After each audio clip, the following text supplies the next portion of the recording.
Have you ever stood in front of an old tank, its paint peeling, its steel darkened by time, and wondered what it has witnessed? Have you ever thought that some machines are built not only to fight, but to carry the memory of an entire nation? For many Russians, the T-55 tank is exactly that. It is not just a military vehicle. It is a witness, a symbol, a silent fragment of collective memory.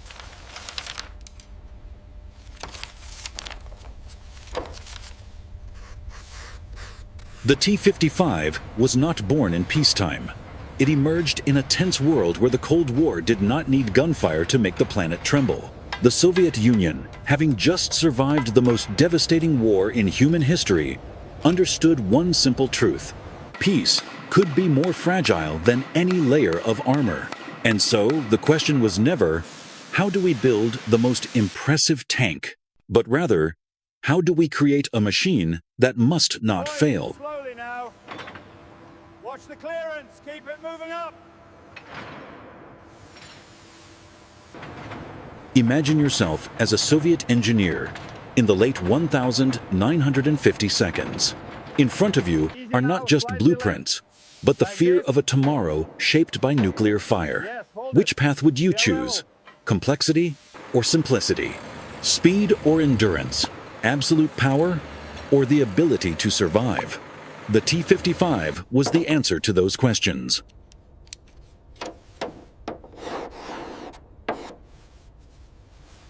It was not the most powerful tank in the world. Its 100mm gun did not terrify at first glance. Its armor was not the thickest. Yet the T-55 possessed something many modern machines lack: reliability. It was built to run through mud, snow, scorching deserts, and conditions that would exhaust even the strongest human. It was designed to keep functioning when everything around it collapsed.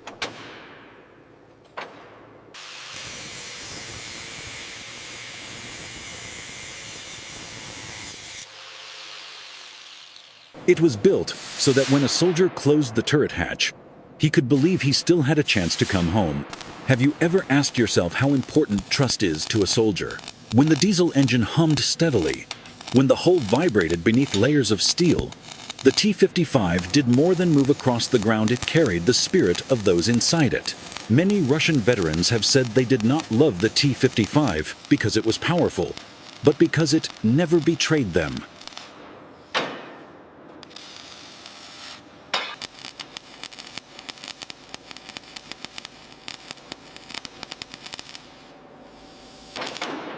And then the T-55 left Soviet borders. It appeared in Vietnam, in the Middle East, in Africa, in Eastern Europe. Wherever it went, its familiar silhouette carried a clear message. The Soviet Union had been here, not with words, but with steel, tracks, and persistence. For some smaller nations, the arrival of the T-55 meant they were no longer alone. On many battlefields, it became the backbone of entire armored forces. In others, it became a symbol of resistance.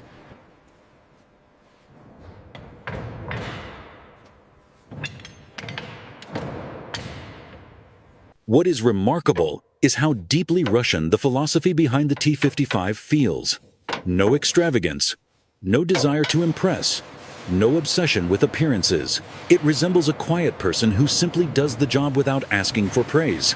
While many countries chased ever-increasing technological complexity, the Soviet Union chose another path: simplify in order to survive. Fewer electronics, fewer things to break, less dependence on perfect conditions.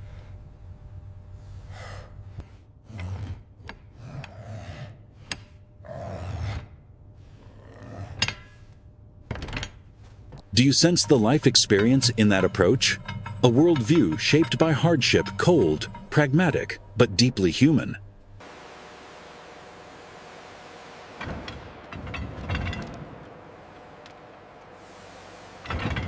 Today, many look at the T-55 and call it obsolete. But let us ask a different question.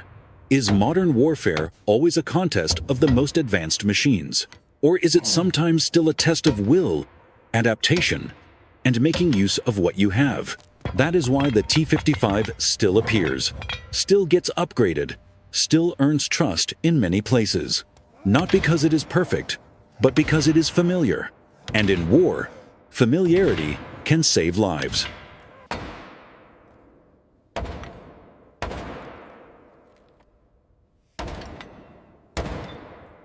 For Russia, the T-55 carries yet another meaning. It is the memory of generations who served in the Red Army. It is the sound of an engine starting on a freezing morning, the smell of oil and metal, the feeling of cold steel beneath the hand before moving out.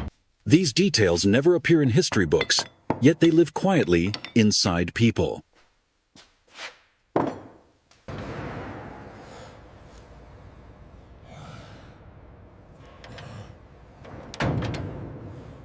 So when you stand before a T-55 inches a museum, do not see it merely as an exhibit. Ask yourself, how many roads has it traveled? How many battles has it endured? How many lives has it touched?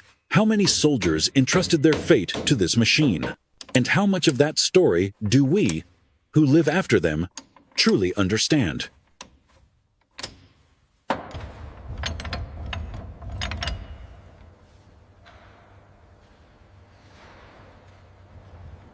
The T-55 was never a perfect tank, but perhaps it never needed to be. It only needed to do one thing: remain standing when history demanded it. And it did. Steel may age, paint may fade, but memory does not. And, in its own quiet way, the T-55 is still telling its story to anyone willing to listen.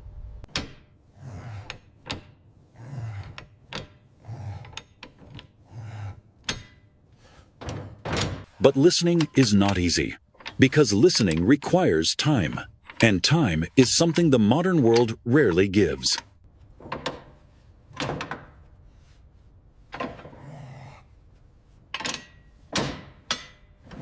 We live surrounded by machines that are faster, smarter, and more powerful than anything imagined in the 20th century. Screens light up at a touch. Engines start silently. Systems think for us. Yet for all this progress, something has quietly disappeared: the sense that machines age alongside us.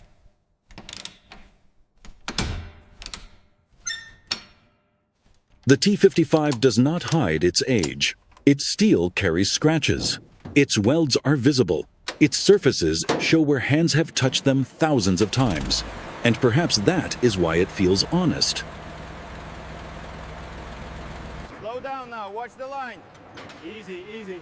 All right, hold it there. It's clear. Inside the T-55, there is no illusion of comfort. The interior is cramped. The air is heavy. Sound never truly stops. Every vibration travels through the body. Every movement of the tracks is felt through bone and muscle. Have you ever considered what it means to spend hours, days, even weeks inside such a space?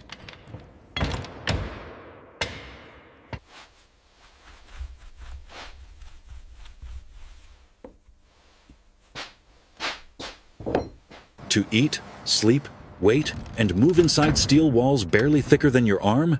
This was not an environment designed to inspire heroism. It was designed to test endurance.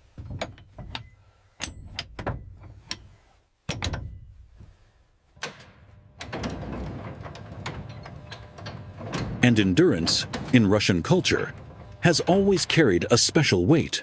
Endurance is not about speed. It is not about triumph. It is about continuing.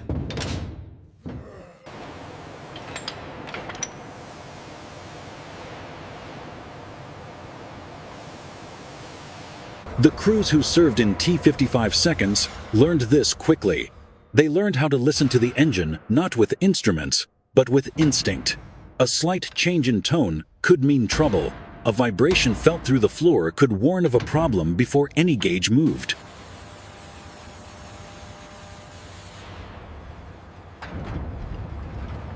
In this way, the tank became less like a machine and more like a living thing, one that spoke through sound, heat, and resistance.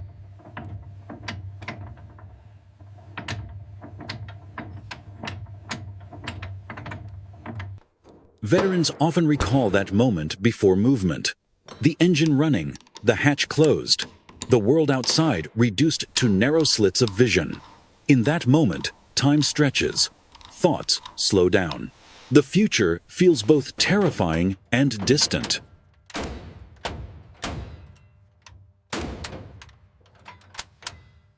And yet, the tank moves. It always moves. This ability to move, not quickly, not elegantly, but reliably, is what allowed the T-55 to survive not just wars, but decades.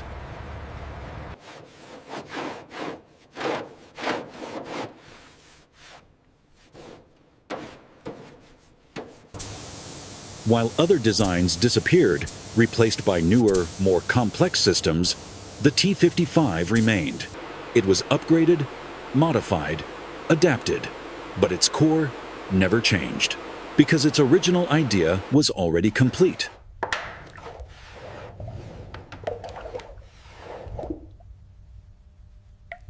It was not built to win a single battle. It was built to exist in uncertainty. During the Cold War, this mattered more than victory. The world balanced on possibility rather than action. Armies prepared endlessly for a war that everyone hoped would never come. Tanks like the T-55 became part of that strange peace, silent arguments made of steel.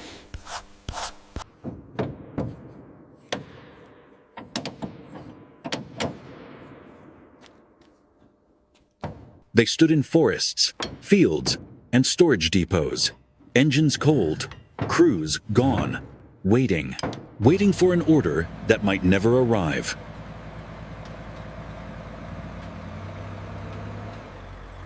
Hold it steady. Watch the line, watch the line. Imagine rows of tanks under canvas covers, snow collecting on turrets, rain streaking down armor, years passing, governments changing, flags replaced, ideologies questioned, and still the tanks remain.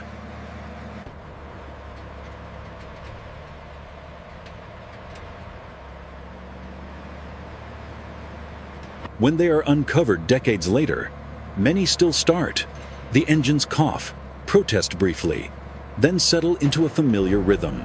It is in those moments that the legend of the T-55 truly reveals itself. Not on the battlefield, but in revival. What kind of machine can sleep for years and then wake up?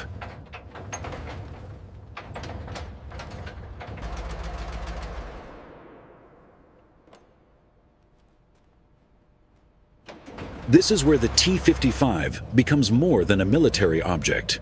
It becomes a metaphor for survival, for continuity, for memory that refuses to disappear.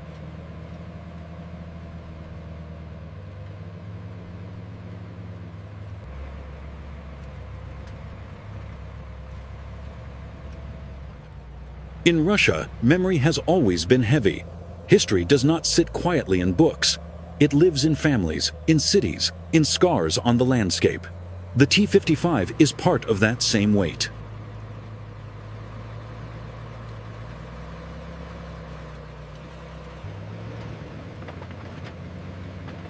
It reminds people of a time when the future felt uncertain, when strength was measured not in prosperity, but in preparedness.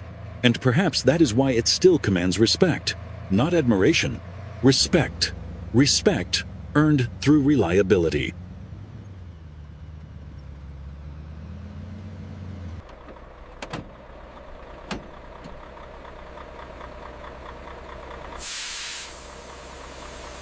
As modern warfare evolves, there is a temptation to believe that technology alone decides outcomes. Sensors, networks, artificial intelligence, all powerful, all impressive. But history offers a quieter lesson.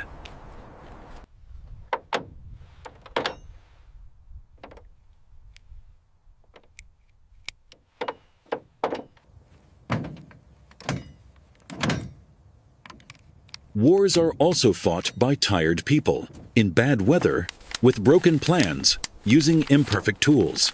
In those moments, simplicity becomes strength. The T-55 does not require perfection. It tolerates mistakes. It forgives poor fuel. It accepts rough handling. Slow, ease now. Keep it straight, keep it straight.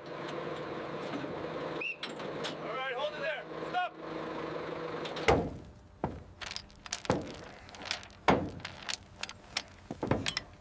It is not elegant, but it is patient. Tank is And ready, patience Combat Major. in conflict can be decisive. We accept it for the Red Army.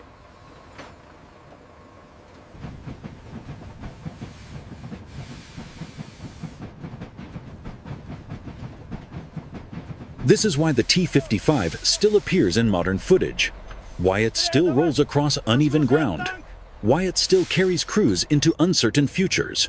Not because the past refuses to die, but because some ideas are never truly outdated. Easy, easy. Keep it steady now. You're clear. Reliability, adaptation, endurance. These are not old concepts. They are eternal ones.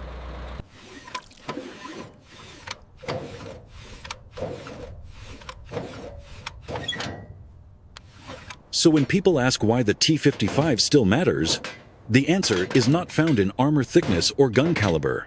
It is found in memory.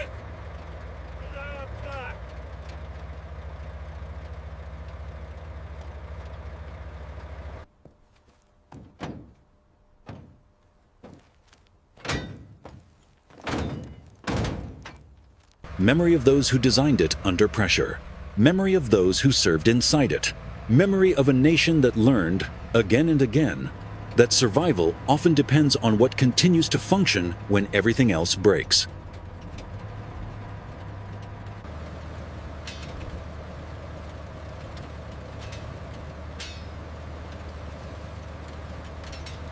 The T-55 is not a monument to war.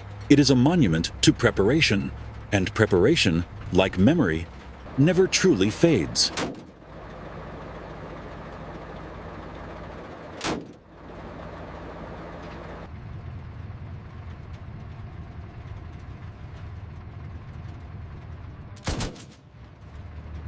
Steel may rust, engines may fail, paint may peel away.